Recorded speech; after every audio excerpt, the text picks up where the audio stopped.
hello everyone. Welcome back to my YouTube channel Nishi Vlogs. Today topic పంచవర్ష ప్రణాళికలు. ప్రపంచంలో పంచవర్ష ప్రణాళికలు ప్రారంభించిన తొలి దేశం రష్యా 1928. అప్పటి రష్యా అధ్యక్షుడు స్టాలిన్ ఇండియాలో ప్రణాళిక యొక్క అవసరం గురించి మొదటిగా 1934లో మోక్షగుండం విశ్వేశ్వరయ్య గారు తన ప్లాన్డ్ ఎకానమీ ఫర్ ఇండియా అనే గ్రంథంలో పేర్కొన్నాడు. ఈయననే భారత ప్రణాళికా పితామహుడు అంటారు. ఎవరిని? మోక్షగుండం విశ్వేశ్వరయ్య గారిని భారత ప్రణాళికా పితామహుడు అంటారు. ఇండిపెండెన్స్ అనంతరం ఇండియాలో కొంతమంది ప్రముఖులు కొన్ని ప్రణాళికల గురించి పేర్కొన్నారు. వాటిలో కొన్ని గాంధీ ప్రణాళిక. ఈ ప్రణాళికను సూచించిన వ్యక్తి శ్రీమన్నారాయణ అగర్వాల్. గ్రామీణ స్థాయిలో ప్రణాళికలు అమలుపరచాలని ఈయన పేర్కొన్నారు. నిరంతర ప్రణాళిక. స్వీడన్కు చెందిన గున్నార్ మిక్టాల్ తన ఏషియన్ డ్రామా అనే గ్రంథంలో ఈ ప్లాన్ గురించి పేర్కొన్నాడు. దీనిలో ముఖ్యాంశం గడిచిన ప్రణాళిక గురించి విడిచిపెట్టి రాబోయే ప్లాన్పై దృష్టి పెట్టడం. దీనిని 1977లో తొలిసారి మొరార్జీ దేశాయ్ అమలుపరిచారు. ఇండియాలో ప్రణాళికా సంఘం 1950లో ఏర్పడింది. 2014 ఆగస్టు 15న దీనిని రద్దు చేస్తున్నట్లు నరేంద్ర మోడీ గారు ప్రకటించారు. తొలి చైర్మన్ నెహ్రూ. తొలి ప్రణాళికా సంఘం తొలి డిప్యూటీ చైర్మన్ గుల్జారీ లాల్ నందా. మొదటి పంచవర్ష ప్రణాళిక 1951 to 1955. తొలి పంచవర్ష ప్రణాళిక 1951లో ప్రారంభమైంది. ప్రాధాన్యత రంగం వ్యవసాయం. దీనిలో అనుసరించిన వ్యూహం హరాల్డ్ డోమర్ నమూనా. 1955 డిసెంబర్లో నెహ్రూ గారు నాగార్జున సాగర్ ప్రాజెక్టుకు శంకుస్థాపన చేశారు. ఈ ప్లాన్లో ప్రారంభించిన పథకం CDP means community development programme, సమాజ అభివృద్ధి. –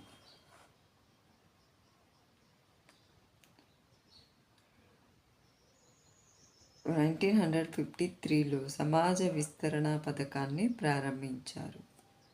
స్టేట్ ఫైనాన్స్ కార్పొరేషన్ ఏర్పాటు కూడా ఈ మొదటి పంచవర్ష ప్రణాళికలో ఏర్పాటు చేయడం జరిగింది. SBI బ్యాంకు స్థాపన, ICICI బ్యాంకు స్థాపన ఇవన్నీ మొదటి పంచవర్ష ప్రణాళికలో జరిగాయంట. ఈ ప్రణాళికలో స్థాపించిన ప్రాజెక్టులు Hirakud project, Nagarjuna Sagar project, Bhakra Nangal, Damodar valley ప్రాజెక్టులు. రెండవ పంచవర్ష ప్రణాళిక కాలం 1956 to 61. ప్రాధాన్యత రంగం భారీ పరిశ్రమలు. దీని రూపకర్త PC మహలనోబిస్. అధిక నిధుల కేటాయింపు. ఏ రంగానికి అంటే రవాణా రంగం. ఈ ప్రణాళికలో స్థాపించబడ్డ ఇనుము ఉక్కు కర్మాగారాలు. భిలాయ్ ఇనుము ఉక్కు కర్మాగారం 1956లో రష్యా సహకారంతో ఛత్తీస్గఢ్లో నిర్మించబడింది. దుర్గాపూర్ ఇనుము ఉక్కు కర్మాగారం 1956లో బ్రిటన్ సహకారంతో పశ్చిమ బెంగాల్లో నిర్మించబడింది. రూర్కెలా 1956లో జర్మనీ సహకారంతో ఒడిశాలో నిర్మించబడింది. ఇండియాలో తొలి ఇనుము ఉక్కు కర్మాగారం టిస్కోను 1907లో జంషెడ్పూర్ జార్ఖండ్లో స్థాపించారు. ఇండియాలో అతిపెద్ద ఇనుము ఉక్కు కర్మాగారం టిస్కో. మూడో పంచవర్ష ప్రణాళిక 1961 to 66. ప్రాధాన్యత రంగము స్వావలంబన, స్వయం సమృద్ధి. దీనిలో అనుసరించే వ్యూహం అశోక్ మెహతా నమూనా. ఎక్కువ కేటాయింపులు, రవాణా, శక్తి రంగాలు. 1964లో స్థాపించబడ్డ ఏకైక పరిశ్రమ బొకారో ఇనుము ఉక్కు కర్మాగారం.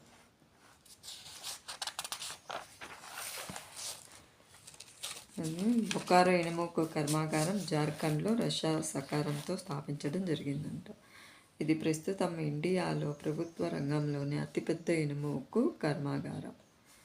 ఇండియాలో అతి విఫలవంతమైన ప్రణాళిక ఏది మూడో పంచవర్ష ప్రణాళిక. 1966 నుంచి 1969 మధ్య గవర్నమెంట్ 3 వార్షిక ప్రణాళికలను అమలుపరిచింది. వీటిని పిగ్మీ ప్రణాళికలు అంటారు. 1966-69 కాలాన్ని ప్రణాళిక సెలవు విరామం అని అంటారు.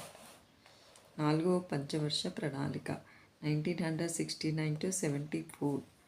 ప్రాధాన్యత రంగం పేదరిక నిర్మూలన, స్వావలంబన. అనుసరించిన వ్యూహం అశోక రుద్ర నమూనా.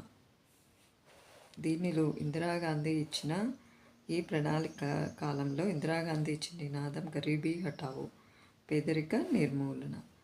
దీనిలో ప్రారంభించిన అతి ముఖ్య పథకం DPAP, drought prone area programme.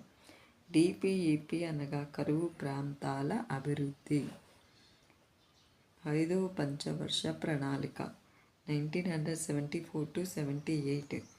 ప్రాధాన్యత రంగము స్వయం సమృద్ధి, పేదరిక నిర్మూలన.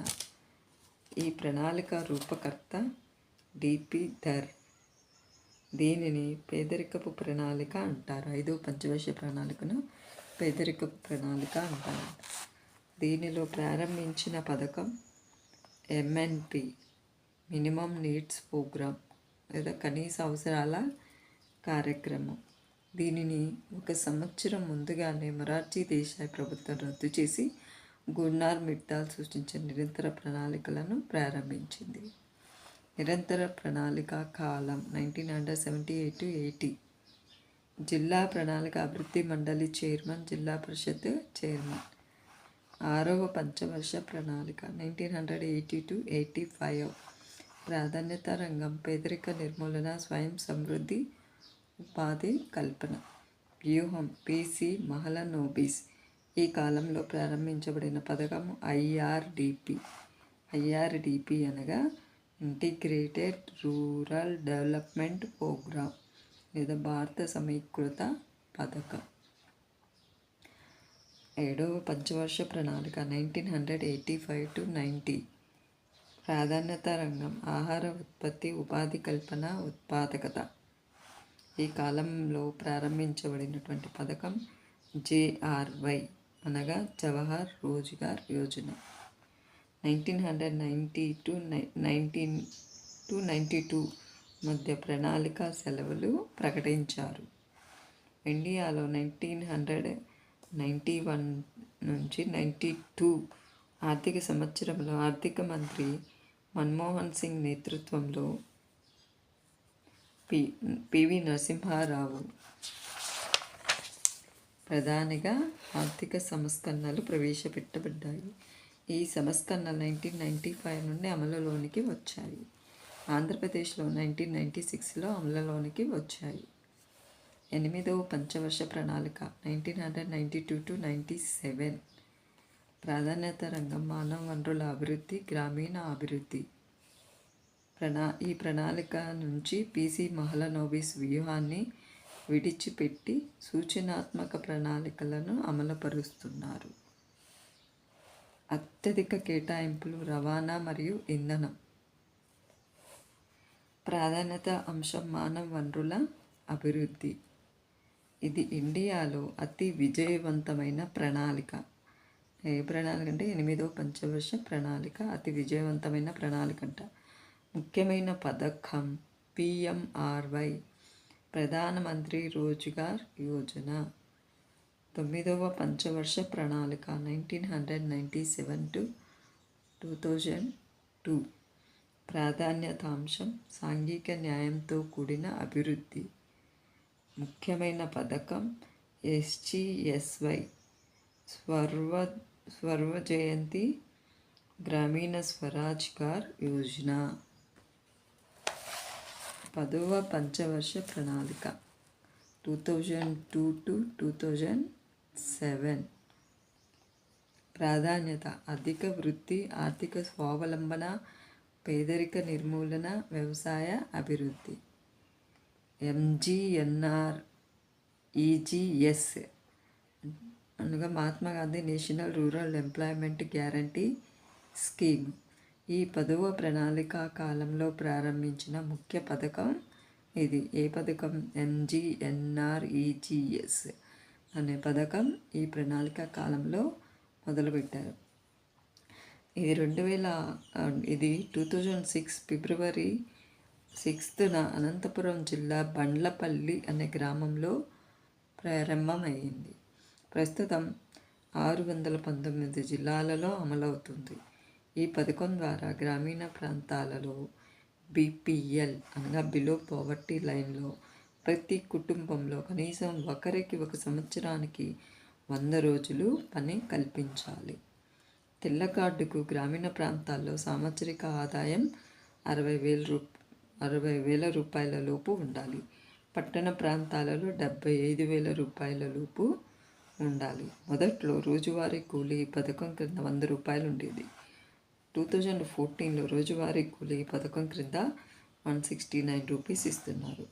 ఈ ప్రణాళిక అబ్దుల్ కలాం గారు సూచించిన కొత్త పథకం ప్యూరా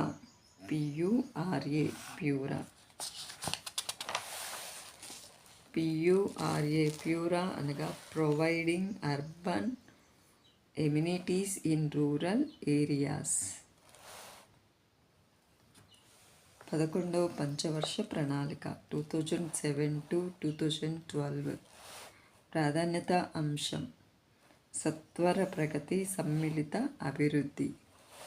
ఎక్కువ కేటాయింపులు సేవారంగం. విద్యకు అధికంగా నిధులు కేటాయించిన ప్రణాళిక 11వ పంచవర్ష ప్రణాళిక అంట. దీనిలో పథకం BNY భారతీయ నిర్మాణ్ యోజన. 12వ పంచవర్ష ప్రణాళిక 2012 to 2017. ప్రాధాన్యత అంశం సుస్థిరమైన ఆర్థికాభివృద్ధి, వేగవంతమైన సమ్మిళితాభివృద్ధి, 100% అక్షరాస్యతను సాధించడం, ఆహార భద్రత కల్పన. ఈ 12వ పంచవర్ష ప్రణాళిక యొక్క aim. Okay friends, thank you. Please subscribe.